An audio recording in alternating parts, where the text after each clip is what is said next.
What do you reckon? Here? There? Something like that? Ready?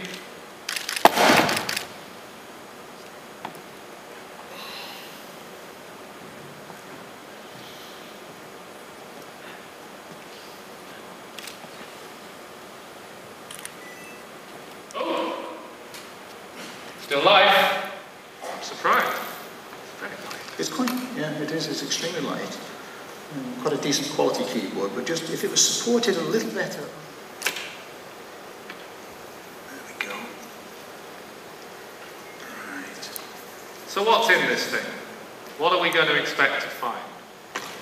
The screen is what, 8.9 inches? 8.9 inches. Which seems to be the most popular size at the moment. We are seeing some interest in slightly larger ones, 10-inch ones, but 8.9 would appear to be the size that's gaining most traction. I can certainly see that the 10-inch model is just getting a bit closer to being a full notebook.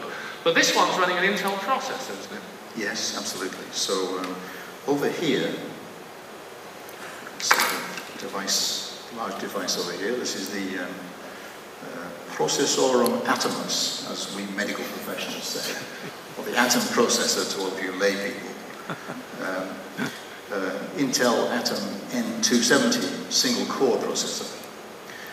Next to it we have another big chip here. These are all part of the 3-chip Intel chipset.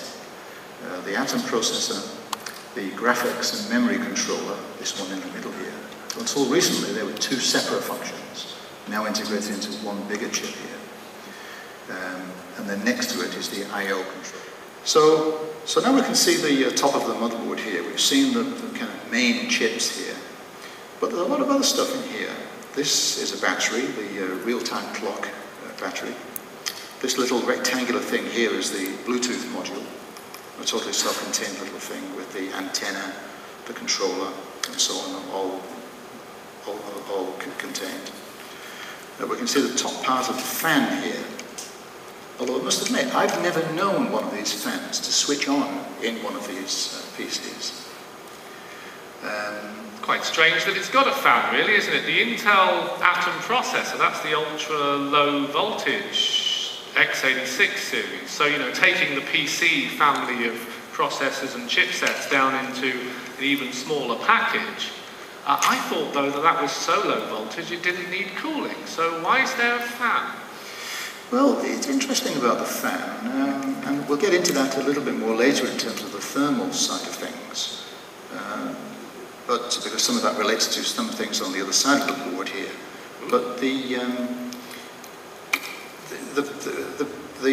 Atom processor here is rated at some 2.5 watts, which is not a particularly high power or hot chip.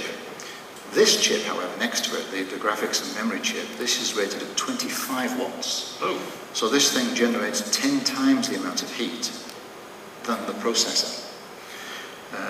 But I have to say, I haven't seen these things generate much heat in practice.